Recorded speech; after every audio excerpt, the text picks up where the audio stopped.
vie, la vie. Alléluia.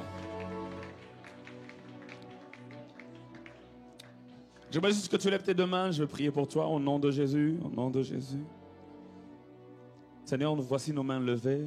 Nous recevons la vie qui vient de toi, qui entre dans nos corps. La Bible déclare, si l'esprit de celui qui a ressuscité Jésus-Christ d'entre les morts habite en vous, alors celui qui a ressuscité Jésus d'entre les morts rendra aussi la vie à vos corps mortels. Je déclare la vie dans nos corps mortels. Père, dans le nom de Jésus, je déclare la vie dans nos corps mortels. Je déclare la vie au nom de Jésus-Christ, au nom de Jésus-Christ, au nom de Jésus-Christ, au nom de Jésus-Christ. Partout où il commençait à y avoir un dysfonctionnement, Seigneur, la vie vient tout réparer, la vie vient tout réparer, la vie vient tout ramener à l'ordre. Oh oui, lorsque tu as soufflé sur les ossements desséchés, avant que cette armée vivante ne reprenne vie, il y a eu un ordre. Les os se sont classés en ordre. Seigneur, là où les choses étaient dispersées, à cause de ton esprit, je déclare que tout est ordonné. Ordonné au nom de Jésus. Ordonné. Merci de souffler sur nous aujourd'hui par cet enseignement et de nous transmettre ta vie en abondance. Tu as dit, le voleur ne vient que pour dérober, égorger et détruire, mais moi je suis venu afin que mes brebis aient la vie. Et la vie en abondance. Nous réclamons cette vie ce soir au nom de Jésus. Quelqu'un a dit Amen. Je peux acclamer Dieu, gloire à Dieu. Gloire au Seigneur. Tu peux juste dire bonsoir avec ta voix à ton voisin si tu peux. Je vais dire bonsoir. Et alors que tu évites de le toucher, ce qui est très très très bien. Je me rends compte que la distanciation sociale est très très très bien respectée. Nous sommes toujours dans notre grande série et aujourd'hui j'ai un double fardeau. Je me demande si on aura le temps de finir, parce qu'il faut déjà dire que la matière de la fois passée, je pense qu'on ne l'avait pas finie. Je suis très heureux d'être là ce soir et avant d'aller plus loin, déjà, laissez-moi m'acquitter de ce devoir important.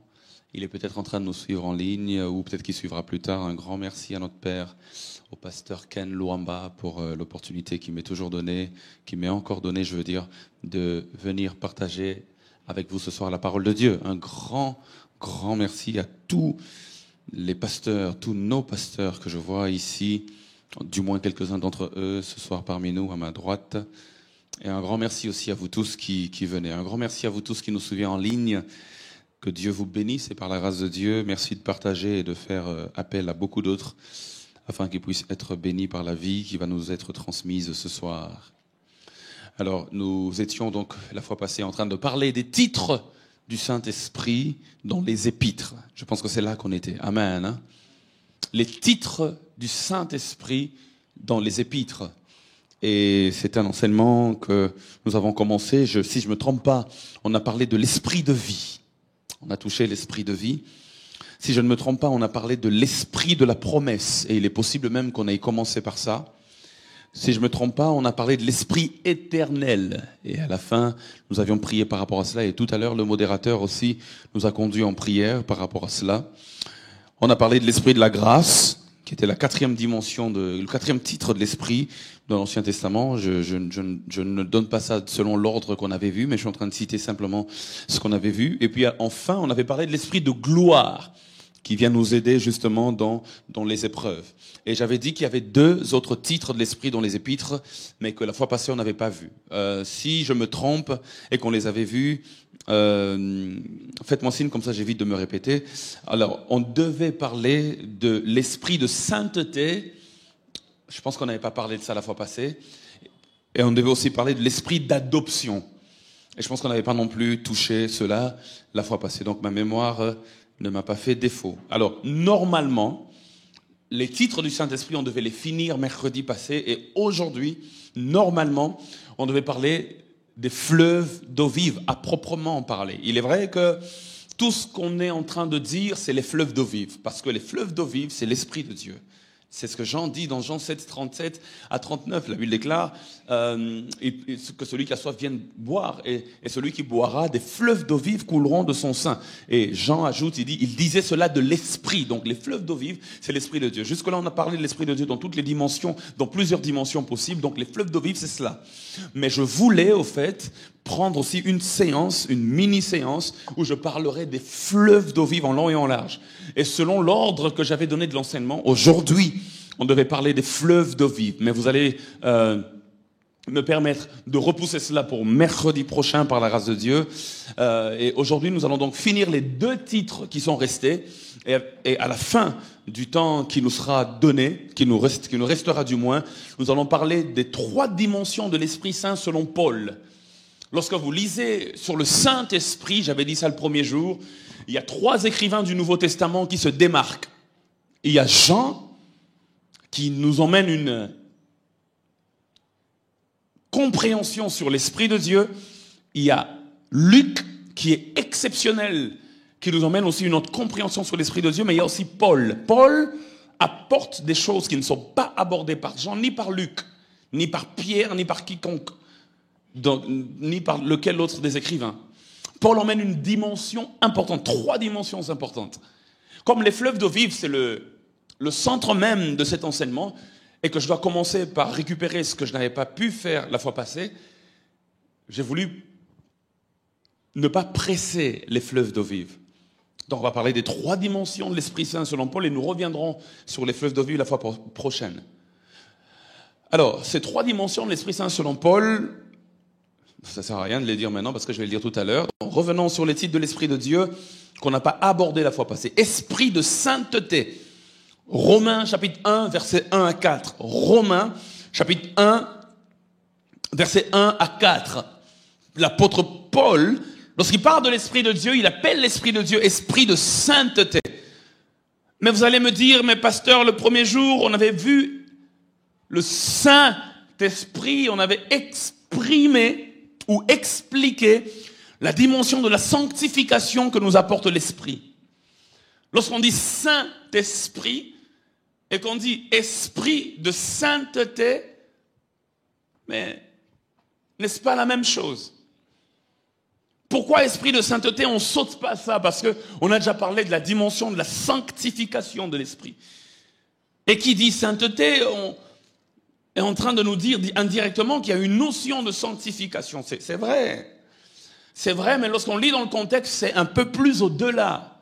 C'est pour cela que j'ai réservé cela aussi pour nous. Esprit de sainteté, Romains 1, 1 à 4, il est écrit Paul, serviteur de Jésus-Christ, appelé à être apôtre, mis à part pour annoncer l'évangile de Dieu, qui avait été promis auparavant de la part de Dieu par ses prophètes dans les saintes écritures, et qui concerne son fils, né de la postérité de David selon la chair, et, écoutez bien, et déclaré fils de Dieu avec puissance selon l'esprit de sainteté. J'ai beaucoup aimé cette tournure.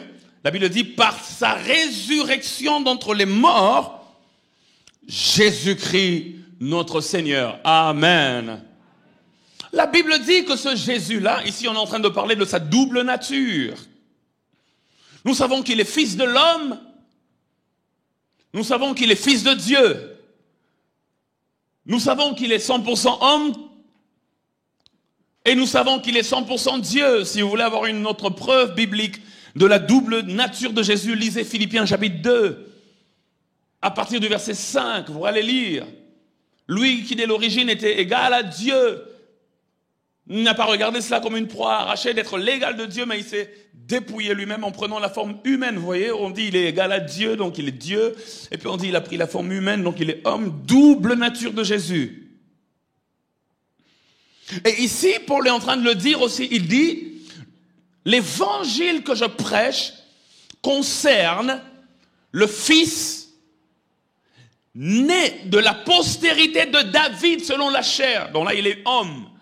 Mais déclaré fils de Dieu avec puissance selon l'esprit de sainteté. C'est là que mon raisonnement a commencé. Je me suis dit, d'accord, tu me dis que ce Jésus était mort, déjà il est né, fils de David, selon la chair, et tu me dis qu'il est mort, et tu dis qu'il fallait nécessairement qu'il revienne à la vie. Et tu me dis qu'il est donc revenu à la vie par l'Esprit de Dieu.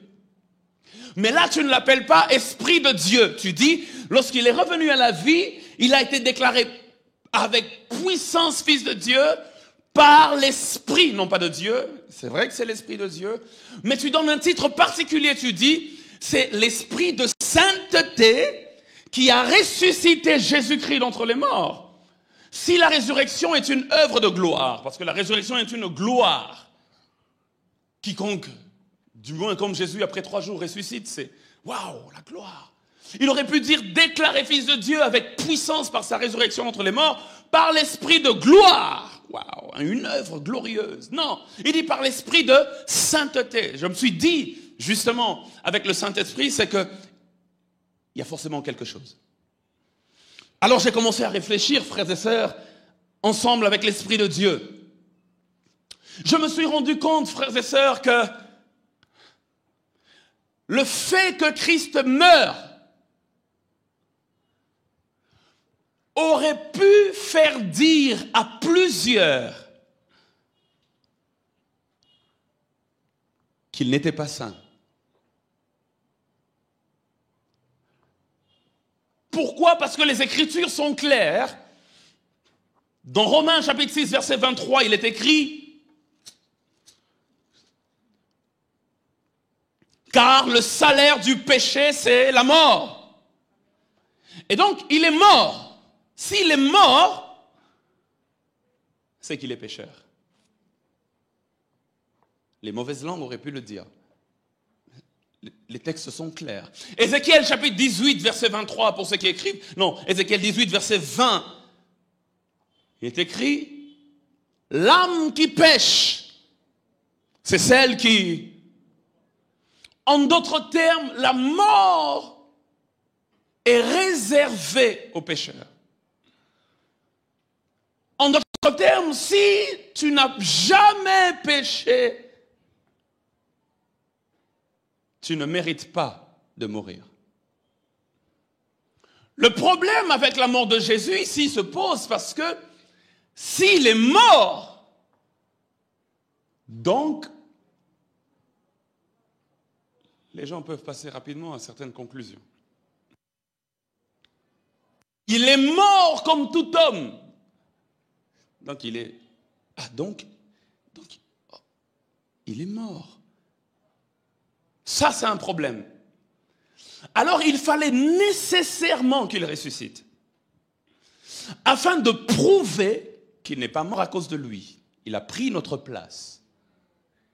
Il fallait valider qu'il était saint et qu'il a accompli l'œuvre de la mort pour nous sauver.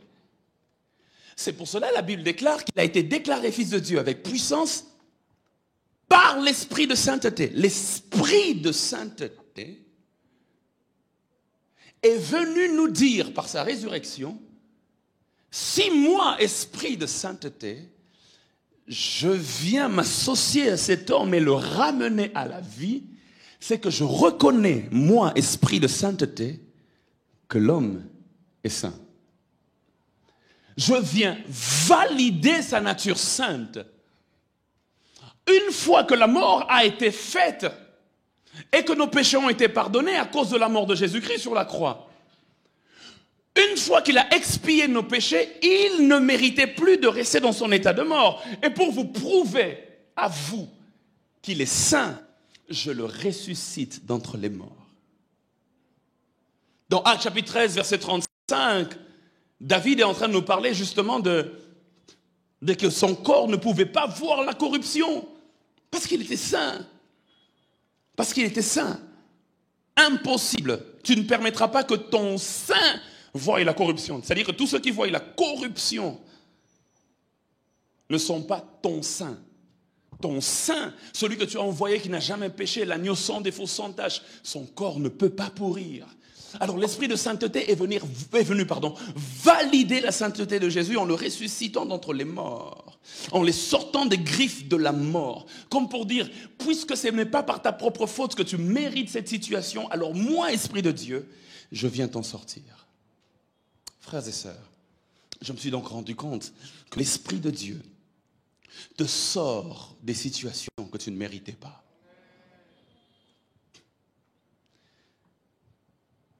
Il y a beaucoup de choses qui peuvent arriver par ta faute. Mais il y a beaucoup de choses qui peuvent arriver alors que tu n'as rien fait. Mais quand tu es juste devant Dieu, innocent par rapport à une situation, l'Esprit de Dieu n'aime pas l'injustice. Il a accompli son œuvre, il a fini. Je viens le justifier par sa résurrection d'entre les morts. Je viens valider qu'il est innocent. Je viens valider qu'il est saint. Je viens valider qu'il ne mérite pas ce qui lui arrive. Y a-t-il quelqu'un ce soir qui passe par une situation qu'il ne mérite pas? Ma prière dans le nom de Jésus-Christ, c'est que l'Esprit de Dieu t'en sorte. Donne-moi un bon amen.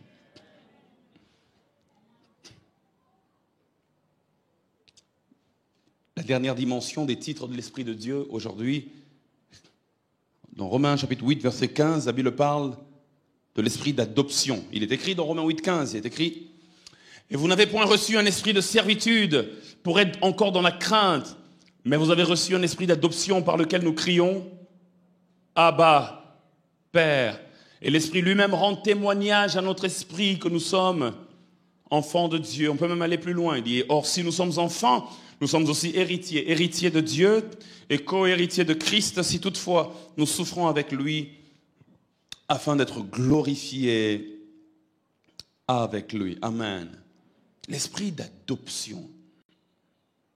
L'esprit d'adoption. Nous sommes adoptés par Dieu. Et la Bible déclare que celui qui rend témoignage de cette adoption, c'est l'Esprit de Dieu, appelé ici dans ce contexte, esprit d'adoption. J'ai vu plusieurs images de l'adoption. C'est rare dans l'Ancien Testament, mais j'en ai quand même vu deux. Deux images de l'adoption.